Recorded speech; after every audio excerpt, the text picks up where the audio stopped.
اما عائشہ رضی اللہ تعالیٰ عنہا کا بیان، یہ جناب اتنی کلیئر کٹ حدیث ہے کہ مزاج رسول صلی اللہ علیہ وسلم آپ کو مزاج رسول صلی اللہ علیہ وآلہ وسلم سب سے زیادہ کون جانے گا؟ آپ کی بیویاں۔ اما عائشہ رضی اللہ تعالیٰ عنہ کا بیان ہے، اگر رسول اللہ صلی اللہ علیہ وسلم وہ کام دیکھ لیتے جو میرے زمانے کی عورتوں نے ایجاد کی ہیں۔ یہ سیدہ عائشہ کا زمانہ جو ہے وہ آج 10 دسمبر 2016 نہیں تھا۔ سیدہ عائشہ آپ صلی اللہ علیہ وسلم کے بعد 47 ایئر زندہ رہی ہیں، 58 ہجری میں فوت ہوئی ہیں۔ آپ کی وفات کے 50 سال کے اندر کے زمانے کی وہ بات کر رہی ہیں، یہ نہ سمجھیے گا وہ آج کے زمانے کی بات ہے۔ سیدہ عائشہ آپ صلی اللہ علیہ وآلہ وسلم کی وفات کے بعد کہتی ہیں کہ اگر آپ صلی اللہ علیہ وسلم آج موجود ہوتے، بخاری اور مسلم دونوں میں حدیث، بخاری 869، مسلم 999، مشکات میں حدیث نہیں ہے اس لیے میں نے مشکات کا نمبر نہیں بتایا، تو آپ صلی اللہ علیہ وسلم عورتوں کو مسجد میں جانے سے بھی روک دیتے۔ اندازہ کریں، عورت کو اجازت ہے مسجد میں جانے، جس طرح کے بنی اسرائیل کی عورتوں کو روک دیا گیا تھا۔ یہ ہے غامدی صاحب، ڈاکٹر ذاکر نائک صاحب، شیخ البانی رحمہ اللہ، امام خمینی، یہ ہے مزاج رسول صلی اللہ علیہ وآلہ وسلم، مسجد میں جانے سے روک دیتے ہیں۔ اور میرا بھی آج پوائنٹ آف ویو یہی ہے، آج کل یہ جو نیٹ کا فتنہ اور تصویر کا فتنہ ہے نا، میں نہیں سمجھتا کہ آج کے دور میں جب تک 100% کنفرمیشن نہ ہو عورتیں مسجد میں اعتکاف کریں جا کے۔ اور یار ان لوگوں کا کوئی اعتبار ہے؟ ان لوگوں نے کیمرے ویب کیم فٹ کیے ہوئے ہوں مسجد کے اندر، ساتھ ہی ملحقہ امام مسجدوں کے گھر ہوتے ہیں، کیا پتا چلتا ہے؟ یہ وہاں پہ جو عورتیں بیٹھی ہوئی ہیں انہوں نے موبائل بھی رکھے ہوئے ہیں، وہ تصویریں بناتی رہے لوگوں کی، عورتوں کی۔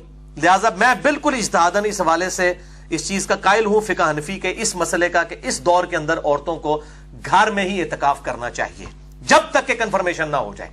یہ میرا پوائنٹ آف ویو ہے اعتکاف کے حوالے سے عورتوں کے۔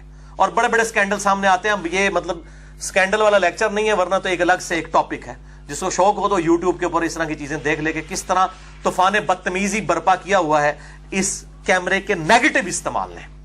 یہ تصویر کا جو فتنہ آج جس طریقے سے کھل کے سامنے آیا، تو یہ بڑا کریٹیکل ایشو ہے۔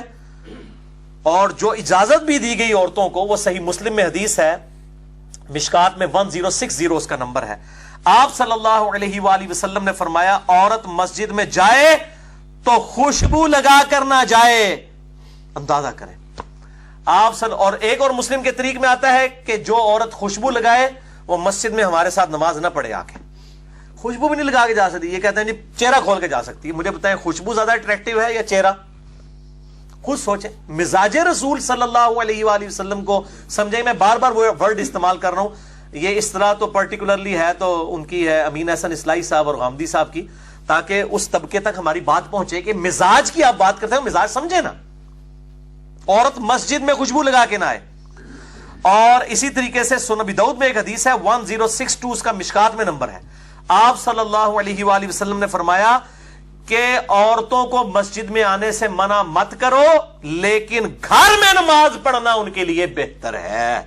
اندازہ کریں اس زمانے میں بھی یہ مسجد میں آنے کا جن کو شوق ہوتا ہے وہ سمجھتے ہیں کہ افضلیت ہے، عورت کی گھر میں نماز افضل ہے۔ ایک ضعیف روایت بھی ہے، شیخ البانی اسے حسن کہتے ہیں، کہ عورت کی جو گھر کی نماز ہے وہ مسجد سے بہتر ہے، اور جو گھر کے کمرے کی نماز ہے وہ صحن سے بہتر ہے، اور کوٹھری کی نماز جو ہے وہ کمرے سے بہتر ہے۔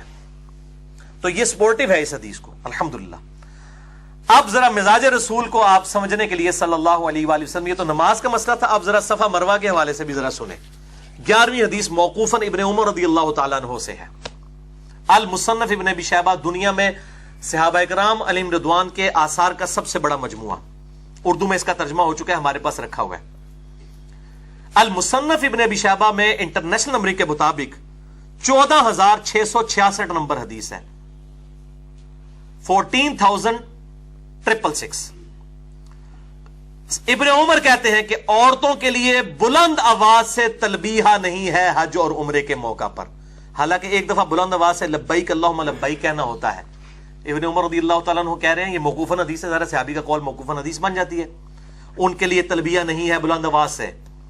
المصنف ابن ابی شیبہ میں 12,952 اثر ہے، مسند شافعی میں بھی موجود ہے، بلکہ مسند شافعی میں تو اس میں باب بنا ہوا ہے کہ عورتیں جو ہیں وہ صفا مروہ کی اور طواف کے درمیان رمل بھی نہیں کریں گی، اور وہ صحیح میں بھی دوڑیں گی نہیں۔ المصنف ابن ابی شیبہ 12952, مسند شافعی سنن کبری للبیہقی میں ابن عمر کہتے ہیں صفا و مروہ کی سعی میں دوڑنا اور طواف میں رمل کرنا عورتوں کے لیے منع ہے, سنت ہے لیکن مردوں کے لیے. کیوں؟ پردے کی وجہ سے. دوڑیں گی تو ظاہر ہے ان کا سینہ جو ہے وہ چھلکے گا, تو طواف میں رمل بھی نہیں کریں گی. صفا مروہ میں وہ جو 2 گرین پٹیوں کے درمیان بھاگنا ہوتا ہے وہ نہیں بھاگے گی. الحمدللہ میں نے ارادہ کیا انشاءاللہ کچھ عرصے بعد میں عورتوں کے مسائل سے متعلق جو کوسچن آنسر سیشن ہے نا, اکثر چیزیں تو آج ویسے کور ہو گئی ہیں. عورتوں کی امامت کا مسئلہ, وہ غامدی صاحب نے یہ مسئلہ بھی اٹھایا ہوا ہے. وہ کہتے ہیں جی عورتوں کی امامت ہے, وہ ذرا بتائیں نا سنن ابی داؤد کے اندر جو حدیث موجود ہے عورتیں عورت کی امامت کر سکتی ہیں, مردوں کی امامت کا ثبوت عورتوں کے حوالے سے کوئی ثابت نہیں. یہ میں الگ سے انشاءاللہ تعالی ڈسکشن کروں گا. اور اسی طریقے سے مصنف ابن ابی شیبہ میں ابن عمر کا یہ بھی قول موجود ہے کہ عورتیں اذان بھی نہیں دے سکتی اور اقامت بھی نہیں کہہ سکتی. یہ سارا مزاج رسول ہے صلی اللہ علیہ وآلہ وسلم کہ ان کی آواز کا بھی پردہ ہے. سیدھی سی بات ہے, اور دل بے ایمان تے اجتا ٹیر. اگر کچھ نے گل نہیں مننی نہ بنو پائی جی, اسی تو صرف سمجھا ہی سکنے ہیں نا کہ مزاج رسول صلی اللہ علیہ وآلہ وسلم آپ کو سمجھا دیں کہ ماں باپ کو اف تک مت کہو. یہ تو نہیں مطلب گالی دے لو مار لو, بھائی یہ مزاج ہے کہ آواز کا بھی پردہ ہے تو باقی چہرے کا بھی پردہ ہوگا, باقی چیزوں کا بھی پردہ ہوگا. اچھا, لہذا اس حوالے سے مولانا اسحاق مدنی صاحب رحمہ اللہ تعالی جو فیصلہ آباد والے تھے, انہوں نے ایک لیکچر کے دوران بلکہ کئی لیکچرز میں یہ بات ریپیٹ کی ہے کہ جی عورتوں کا صفا مروہ میں بھاگنا کو جو منع کیا گیا ہے یہ کسی حدیث سے ثابت نہیں ہے اور رمل میں ثابت نہیں ہے, اور وہ کہتے ہیں یہ صرف اجماع اور تواتر سے ثابت ہے.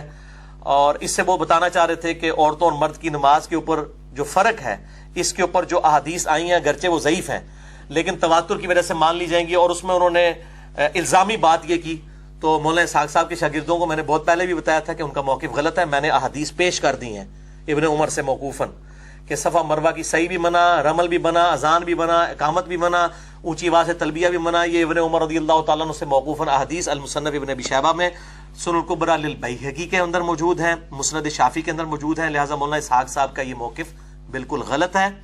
باقی مرد و عورت کی نماز کے جو فرق کے حوالے سے میں اس کے بارے میں کوئی فائنل اوپینین ابھی تک اس طریقے سے ریکارڈ نہیں کروایا. میرا موقف فی الوقت غامدی صاحب کے ساتھ ہے اور اہل حدیث کا بھی وہی موقف ہے اکثریت کا کہ مرد و عورت کی نماز کا فرق نہیں ہے. بہرحال اس میں تحقیق کروں گا, ہو سکتا ہے اس میں مجھے کوئی موقف اور بھی مل جائے, اس لیے میں اپنی فائنل ورڈنگ اسی وقت ہی دوں گا انشاءاللہ جب میں اپنی تحقیق مکمل کروں گا.